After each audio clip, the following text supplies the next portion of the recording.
Hello മക്കളെ, ഷമീം സാറാണ്. അപ്പോൾ കഴിഞ്ഞ ദിവസം നമ്മുടെ +1 റിസൾട്ട് വന്നിട്ടുണ്ടായിരുന്നു. അപ്പോൾ എല്ലാവരും നിങ്ങളുടെ റിസൾട്ട് എങ്ങനെയുണ്ടെന്നുള്ളത് താഴെ കമൻറ്റ് ചെയ്യാം.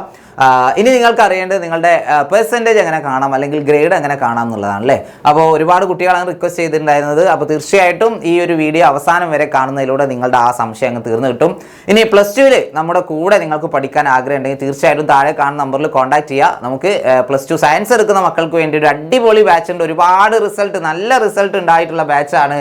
കുറേ വർഷങ്ങളായിട്ട് അത് ആവർത്തിച്ചുകൊണ്ടിരിക്കുന്ന ഒരു ബാച്ചാണ് നമ്മുടെ ഉയരെ ബാച്ച് എന്ന് പറയുന്നത്. താഴെ കാണുന്ന നമ്പറിൽ കോൺടാക്ട് ചെയ്താൽ മതി. ഡീറ്റെയിൽസും കാര്യങ്ങളൊക്കെ ഓൾറെഡി നമ്മൾ ഒരുപാട് തവണ പറഞ്ഞിട്ടുണ്ട്. നിങ്ങൾക്കും ആ ഒരു റിസൾട്ടിലേക്ക് എത്തണമെങ്കിൽ എന്ത് ചെയ്യുക, താഴെ കാണുന്ന നമ്പറിൽ കോൺടാക്ട് ചെയ്യുക. അതുപോലെ തന്നെ കൊമേഴ്സുകാർക്ക് ജ്വാല ബാച്ചും അവൈലബിൾ ആണ് കേട്ടോ. 2 ബാച്ചും ലൈവ് ആയിട്ടായിരിക്കും നിങ്ങളെ പഠിപ്പിക്കുന്നുണ്ടാവുക. നിങ്ങൾക്ക് വേണ്ട നോട്ട്സും അതുപോലെ തന്നെ ഒരുപാട് ക്വസ്റ്റ്യൻസും അതിൻ്റെ സൊല്യൂഷൻസും കഴിഞ്ഞ വർഷത്തെ ക്വസ്റ്റ്യൻ പേപ്പർ സൊല്യൂഷൻസും എല്ലാം നമ്മുടെ ബാച്ചിൽ വീഡിയോ ആയിട്ട് കിടക്കുന്നുണ്ടാവും. Okay, yes. അപ്പോൾ ഇനി നമ്മുടെ വിഷയത്തിലേക്ക് വരാം. എങ്ങനെയാണ് ആദ്യം ഗ്രേഡ് കാണാമെന്നുള്ളത് നോക്കാം. അപ്പോൾ നമുക്ക് 2 ടൈപ്പ് സബ്ജക്റ്റുകളാണുള്ളത്. അതായത് ലാബുള്ള സബ്ജക്റ്റുകളും അതുപോലെ തന്നെ ലാബ് ഇല്ലാത്ത സബ്ജക്റ്റുകൾ അല്ലേ. അപ്പോൾ ലാബുള്ള സബ്ജക്റ്റുകൾ 60 മാർക്കിലായിരിക്കും നമ്മുടെ പരീക്ഷ ഉണ്ടാവുക. ആ 60 മാർക്കിൽ 54 മാർക്ക് കിട്ടിക്കഴിഞ്ഞാൽ നമുക്ക് A+ എന്ന് വേണമെങ്കിൽ പറയാം. ഓക്കെ, അതുപോലെ 48നും 53നും ഇടയിലാണ് മാർക്കെങ്കിൽ എ എന്ന് പറയാം. അതുപോലെ 42 to 47 B+ ആണ്. 36 to 41 B ഗ്രേഡ് ആണ്. 30 to 35 C+ ആണ്.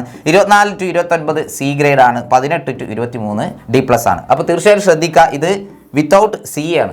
ഓക്കെ, CE ഇതിൽ ഇൻക്ലൂഡ് ചെയ്തിട്ടില്ല. കാരണം CE ഇല്ലാതെ തന്നെ നിങ്ങൾ ഈ പാസ് മാർക്ക് വാങ്ങണം. അതായത് 18 മാർക്കാണ് നമ്മുടെ പാസ് മാർക്ക്. ഓക്കെ, 18 മാർക്കാണ് പാസ് മാർക്ക്. അപ്പോൾ 18 മാർക്ക് ഉണ്ടെങ്കിലാണ് D+ ആവുക. D+ ആണല്ലോ നമ്മുടെ. D കിട്ടിക്കഴിഞ്ഞാൽ എന്തായി, അത് നോട്ട് എലിജിബിൾ എന്നാണല്ലേ. പക്ഷേ +1 അങ്ങനെ ഒരു പ്രശ്നമില്ല. നമുക്ക് വേണമെങ്കിൽ +2 എന്ത് ചെയ്യാം, ഈ 18 മാർക്കിന് കുറവാണെന്ന് എങ്കിൽ പോലും നമുക്ക് +2 നല്ല മാർക്ക് വാങ്ങിയിട്ട് എന്ത് ചെയ്യാം, ഒരു 18 36 നേരത്തെ ഡബിൾ പാസിൻ്റെ വീഡിയോ ചെയ്ത പോലെ തന്നെ 36 മാർക്ക് നമുക്ക് ടോട്ടലി ഉണ്ടായാൽ മതി. അങ്ങനെയാണെങ്കിൽ നമ്മൾ എന്താവും, പാസ്സാവും. ഇനി ലാബ് ഇല്ലാത്ത സബ്ജക്റ്റുകൾ അല്ലേ, 80-ലായിരിക്കും പരീക്ഷ ഉണ്ടാവുക. 72 മാർക്ക് കിട്ടിയാൽ A+ ആണ്. അതുപോലെ 64 മുതൽ 71 വരെ ആണെങ്കിൽ A ഗ്രേഡ് ആണ്. 56 to 63 അല്ലേ B+ ആണ്. 48 to 55 B ആണ്. 40 to 47 C+ ആണ്. 32 to 39 C ആണ്. 24 to 31 D+ ആണ്. അപ്പോൾ പാസ് മാർക്ക് എത്രയാണ് മക്കളെ, 24 ആണ്.